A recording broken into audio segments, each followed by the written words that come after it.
اعوذ باللہ من الشیطان الرجیم بسم اللہ الرحمن الرحیم الصلاۃ والسلام علی خاتم النبیین وعلی آلہ وصحبہ اجمعین۔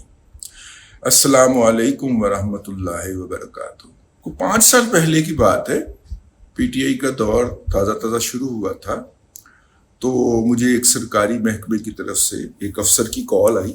میں بڑا حیران ہوا کیونکہ ان کا دور تو آتے ہی ہم، بلکہ آنے سے پہلے ہی ہم سال ایک بھر راندہ درگاہ ہو چکے تھے، اس سے پہلے ہم شریفوں کے راندہ درگاہ تھے، اور دور آتے ہی ہم جو دور شروع ہونے سے پہلے ہی ہم وفاق شریفوں کی حکومت ہی تھی، لیکن نواز شریف صاحب کے دور تک، جب تک وہ وزیر اعظم تھے، اس وقت بھی ہم راندہ درگاہ تھے۔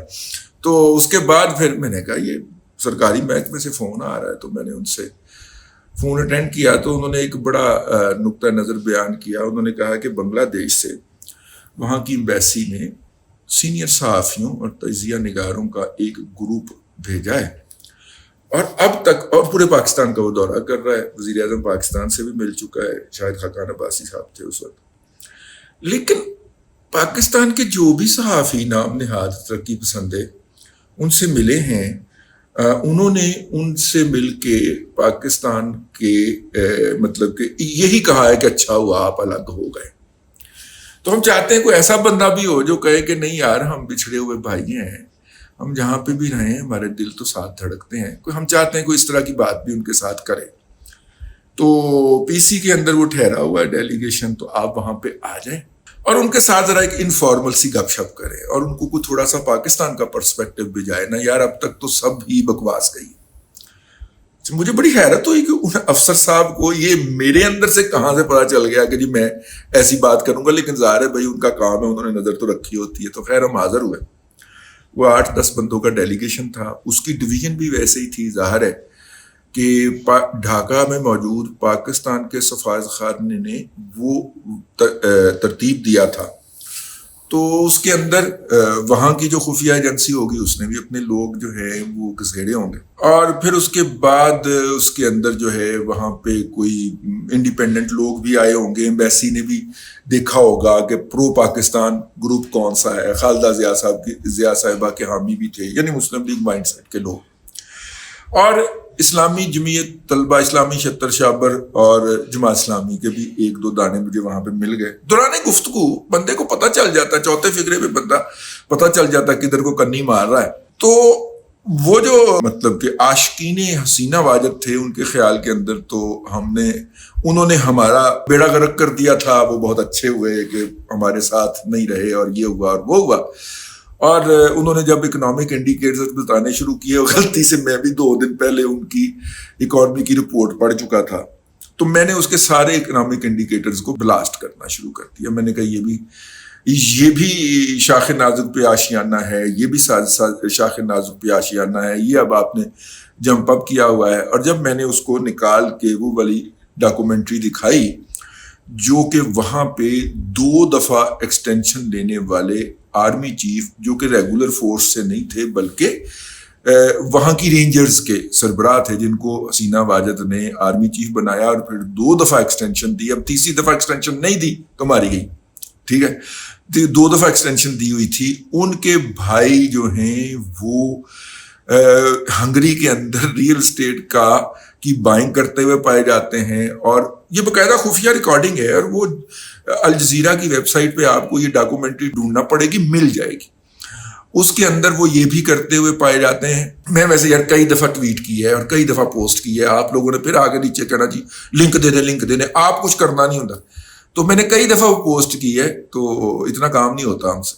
اس کے اندر وہ جو ان کے اس وقت کے آرمی چیف تھے، ان کے بھائی، اور دوسری جگہ کے اوپر خالدہ ضیاء صاحبہ کے صاحبزادے جو ہیں وہ بنگلہ دیش کے اندر جی ایس ایم یعنی کہ موبائل فون کمپنی کھولنے کے لائسنس کے لیے کسی پارٹی کے ساتھ مکمکا کرتے ہوئے پائے جا رہے ہیں۔ یہ دونوں ویڈیوز جو ہیں یہ ریکارڈ کی گئی ہیں خفیہ کیمرے سے، اور یہ اس ڈاکومنٹری کا حصہ ہے۔ اس نے بتایا کہ کس طرح اندھی مچی ہوئی۔ خیر وہ جو ڈیلیگیشن واپس چلا گیا، اس ڈیلیگیشن میں سے 2 لوگ جو تھے وہ میرے ساتھ رابطے میں آئے، اور انہوں نے کہنا شروع کیا کہ ہمیں مدد کریں، تھوڑا سا ایکسٹرنلی ہمارے ہاں سوشل میڈیا آن نہیں ہے، ہمارے ہاں یہ ظلم و ستم ہو رہے ہیں۔ یہ دونوں اسلامی جمعیت طلبہ کے سابقین رہ چکے ہوئے تھے۔ اب میں ان بیچاروں کو کیا بتاتا کہ میرا اپنا رگڑا نکل رہا سی، مجھے پتا ہوتا تھا کہ میری نگرانی ہو رہی، ٹھیک ہے۔ اور مزے کی بات جب میں ان کے پاس بیٹھا ہوا تھا تو اس وقت بھی میں دیکھ رہا تھا کہ یار ایتھے بھی آ گئے، ٹھیک ہے نا۔ ہم وہ جو کھلا ہے وہ ان کا جو کھانا کھانے کی جگہ، وہاں پہ بیٹھے گپ شپ کر رہے تھے نا، تو میں نے کہا یار اتنا بے اعتباری ہے تو میں نے بلایا کال ہی تھے انہوں نے بریف کرنے واسطے یا انہوں نے انٹریکٹ کرنے واسطے، خیر اینی ہاؤ۔ تو میں اس وقت خود انڈر آبزرویشن تھا، میں نے ان کے کسی واٹس ایپ کا جواب اس لیے نہیں دیا کہ اگر میں نے یہ جواب دے دیا تو رسائی تو صاحب لوگوں کی ہے، تو یہ فوری طور پہ انہوں نے بنگلہ دیش کی خفیہ ایجنسی کو اطلاع دینی ہے اور ان بیچاروں دونوں کا رگڑا نکل جانا، ٹھیک ہے۔ انہوں نے کئی دفعہ مجھے میسج کیا یہ وہ کر کے، پھر وہ مایوس ہو گئے، انہوں نے کہا کہ یہ بھی جو ہے نا یہ ایک دنیا دار کتا ہو گیا ہوگا، اس لیے یہ ہماری مدد نہیں کر سکتا، وہ ہو گئے۔ اور انہوں نے جو باتیں اس وقت کہی تھیں آج سے 5 سال پہلے، اس وقت بھی تازہ الیکشن ہوئے تھے بنگلہ دیش کے اندر، اور آج جب میں نے امی کے تمی کے رضاکار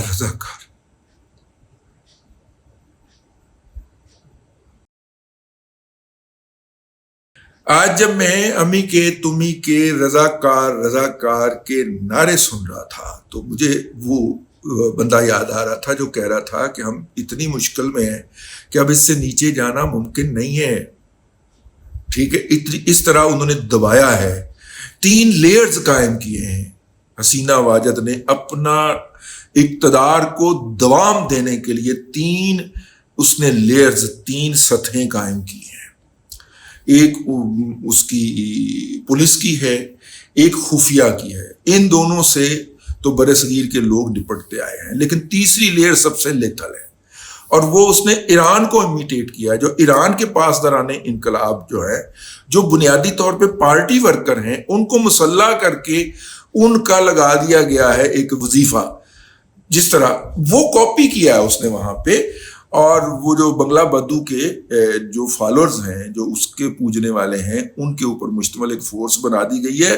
انہوں نے ہماری ذاتی معاشرتی زندگی تباہ و برباد کر کے رکھ دی۔ تو میں اس کے بعد سوچا کرتا تھا کہ اگر اتنا زیادہ سپریشن کسی سوسائٹی پہ آ جائے تو اس کا رد عمل آیا کرتا ہے، یہ رد عمل آیا ہے۔ مظاہرے ہوئے کل کے ایک دن کے اندر، پورے بنگلہ دیش کے اندر مظاہرے ہوئے اور 200 کے قریب لوگوں کے مارے جانے کی تصدیق سرکاری میڈیا نے کی، جبکہ وہاں پہ جب ہماری نجی طور پہ کچھ جرنلسٹوں سے ملاقات ہوئی تو انہوں نے کہا کہ مارے جانے والے لوگ جو ہیں وہ ہزاروں میں ہیں۔ اور جب میری بات ہو رہی تھی انہوں نے کہا یہ سننے میں آ رہا ہے، اس وقت سارا ٹیلی فون سروسز وغیرہ بند ہیں، لیکن یہ سننے میں آ رہا ہے۔ میں نے کہا پھر آپ سے بات کیسے ہو رہی ہے؟ انہوں نے کہا کہ چونکہ میں ایک عالمی میڈیا کے ساتھ منسلک ہوں تو ان کو کہا گیا ہے کہ آپ ان جگہوں کے اوپر آ جائیے، یہاں پہ آپ کو یہ سہولت دستیاب رہے گی، یہاں پہ سگنل آتے رہیں گے، ٹھیک ہے۔ باقی جی ایس ایم انہوں نے بند کر دیا ہے، لیکن جو خبریں ہم تک پہنچی ہیں کہ مارے جانے والوں کی تعداد جو ہے وہ ہزاروں میں ہے، اور فوج نے اب انکار کر دیا ہے مزید گولی چلانے سے۔ پولیس تو پہلے ہی بھاگ گئی تھی۔ تو اس کے اوپر میں نے کہا کہ کہتا یہ نہیں بچتی اب۔ یہ انہوں نے تقریباً 24 گھنٹے پہلے خاکسار کو یہ بتا دیا تھا کہ یہ نہیں بچتی اب، یہ بھاگے گی، اب یہ جائے گی۔ تو وہ ہو گیا جی، آج تقریباً پیر کے دن 2 بجے کے قریب یہ خبر پھوڑی گئی کہ جناب موصوفہ جو ہیں وہ ایک فوجی ہیلی کاپٹر کے اوپر سوار ہو کے بھارت پہ دھار گئی، جہاں سے ان کا باپ آیا تھا اور ان کو ساتھ لایا تھا، وہیں پہ چلی گئی، پہنچی وہیں پہ خاک جہاں کا خمیر تھا۔ موصوفہ فرار ہو کے وہاں پہ چلی گئی ہیں، لیکن بھارت نے اور برطانیہ نے دونوں نے کہہ دیا کہ ساڑھے والے نہ آنا، ساڑھے والے پاسے نہ آنا، ادھر نہ آنا۔ تو اب موصوفہ جو ہیں کچھ لوگوں کا خیال ہے کہ وہ ہنگری جائیں گی، کیونکہ وہ جو الجزیرہ والی ڈاکومنٹری ہے اس کے اندر ان کے جو صاحبزادہ صاحب ہیں وہ مطلب کہ ہنگری میں اپنی جائیدادوں کا اعتراف کرتے ہوئے پائے جاتے ہیں۔ ریئل اسٹیٹ کے اندر بہت زیادہ انویسٹ کیا ہوا ہے انہوں نے وہاں پہ۔ اس کے علاوہ کچھ لوگ کہہ رہے ہیں فن لینڈ جائیں گی، پتہ نہیں کہاں جائیں گی، لیکن بہرحال فی الحال انڈیا اور برطانیہ دونوں نے کہا ہے کہ ساڑھے والے پاسے نہ، ٹھیک ہے، تو لیکن گئی تو وہ بھارت ہی ہے. دیکھیے بھارت ان کو آگے کہاں ڈسپیچ کرتا ہے. اشرف غنی صاحب بھی تو گئے تھے، ہو سکتا ہے موصوفہ کو دبئی بھیج دیا جائے. اچھا، دو باتیں یہاں پہ بتانا بہت ضروری ہے. ابھی پچھلے دنوں ہی انہوں نے سعودی عرب اور یو اے ای کی حکومت کو باقاعدہ شکایت کر کے موجودہ تحریک کے حوالے سے سوشل میڈیا کے اوپر وہاں پہ بیٹھے ہوئے بنگلہ دیشی یا سابق مشرقی پاکستانی جو سرگرمیاں کر رہے تھے ان کو نہ صرف کہ پکڑوایا بلکہ ان کو 15-20 سال کے لیے جیل کروائی، ان کو وہیں پہ ٹاک دیں. اور وہ درجنوں میں نہیں سینکڑوں میں ہیں وہ لوگ، ٹھیک ہے، اور جن کو دکھا کے پاکستان کے وہاں پہ جو یوتھڑ ہیں ان کو بھی بتایا جا رہا تھا کہ اب تم اگر پاکستان کے بارے میں کچھ کرو گے تو تمہاری بھی خیر نہیں ہے.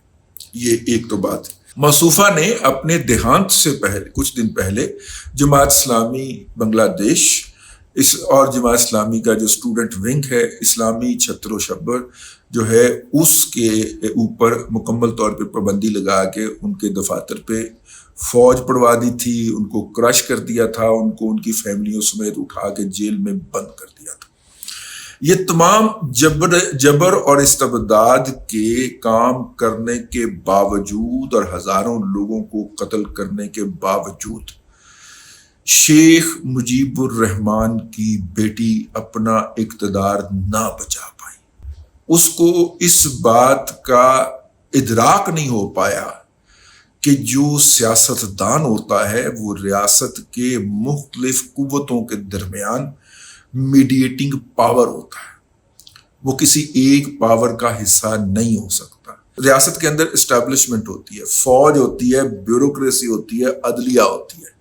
سیاستدان کا کام ان تینوں کے درمیان اور تینوں کو اپنی جگہ کے اوپر رکھتے ہوئے درمیان میں سے عوام کے لیے کچھ نکالنا ہوتا ہے. اگر وہ ان میں سے کسی ایک کے ساتھ ہینڈز ان گلو ہو کے پارٹنر ان کرائم بن جائے تو اس کا انجام بہت برا ہوتا ہے. یا ان میں سے کسی ایک کو اپنی سٹرینتھ سمجھنا شروع کر دے تو اس کا انجام بھٹو صاحب والا ہوتا ہے، مجیب والا ہوتا ہے، سوئکارنو والا ہوتا ہے. جلد بدیر ہو سکتا ہے، جلد یا بدیر ہو سکتی ہے، لیکن ہوتا آخر کار یہی ہے. تاریخ کا سبق یہی ہے. موصوفہ کی جان بچ گئی ہے، وہ اس کے اوپر غنیمت جانے. جس طرح ان کے محل کے اوپر لوگ حملہ آور ہوئے اور وہاں کی ہر چیز تباہ و برباد کر دی ہے، اگر وہ وہاں سے صرف 35 منٹ پہلے روانہ نہ ہوتی تو وہ ان مظاہرین کے ہتھے چڑھ جاتی، کیونکہ ان کے سیکیورٹی کے جو لوگ تھے وہ کتنوں کو مارتے. اس لیے موصوفہ جو ہیں اور ان کے اقتدار کا فی الحال سورج جو ہے وہ غروب ہو گیا. اگر آپ کہیں کہ یہ جو مظاہرے تھے یہ معاشی معاملات کی وجہ سے ہوئے تو بنگلہ دیش کے معاشی اشاریے تو ہم سے بہت بہتر تھے نا بھیا، ٹھیک ہے نا. ہماری آبادی بڑھ کے 25 کروڑ ہو گئی، ان کی کم ہو کے 15 کروڑ رہ گئی. حالانکہ 2015 تک ہم برابر ہی تھے، 2014-15 تک ہماری آبادی برابر تھی. انہوں نے اپنی آبادی کو 20 کروڑ سے پیچھے کی طرف 18 سے پیچھے کی طرف ریورس مارا. ہم نے اس کے بعد ٹاپ گیئر لگایا، ٹھیک ہے نا.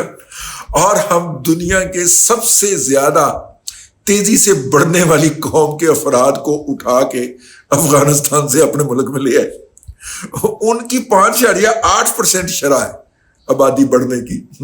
ہم تو 2003 کے اوپر تانے مینے کھا رہے ہیں نا، تو افغانیوں کی 5.8% ہے. پائی جان کار لوگ آج وہ آپ سے دگنی سے بھی زیادہ رفتار سے اپنی آبادی آگے بڑھاتے ہیں. انہوں نے ریورس کیا تھا، بہت بڑے بڑے اکنامک مائلسٹون اچیو کیے انہوں نے، لیکن وہ سب کے سب دھرے کے دھرے رہ گئے.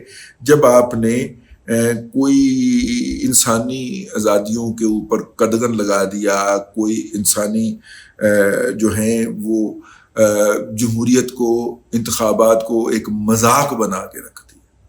باقی لوگوں کے لیے بھی اس میں سبق ہے. 3 الیکشنز کے بعد جا کے کہیں عوام پھر ابل پڑے، اور ابل کے جناب اتنے زیادہ ابڑے کہ موصوفہ کو بھاگنے کی جگہ نہ ملی. موصوفہ جو ہیں انہوں نے تمام پہلی دفعہ رسک لیا تھا اپنا آرمی چیف بدلنے کا. موصوفہ نے پہلی دفعہ ان الیکشن سے پہلے اپنی بیوروکریسی کے جن کو وہ ایکسٹینشنیں دیتی آ رہی تھی، 2-3 ایکسٹینشنیں دے کے انہوں نے اپنے اقتدار کو اسٹرانگ رکھا تھا، انہوں نے جیسے ہی اپنے آزمائے ہوئے پیادوں کو تبدیل کیا تو ان کا اقتدار لڑک گیا۔ تاریخ کا سب سے بڑا سبق یہ ہے کہ تاریخ سے کوئی سبق لینے کو تیار نہیں ہوتا۔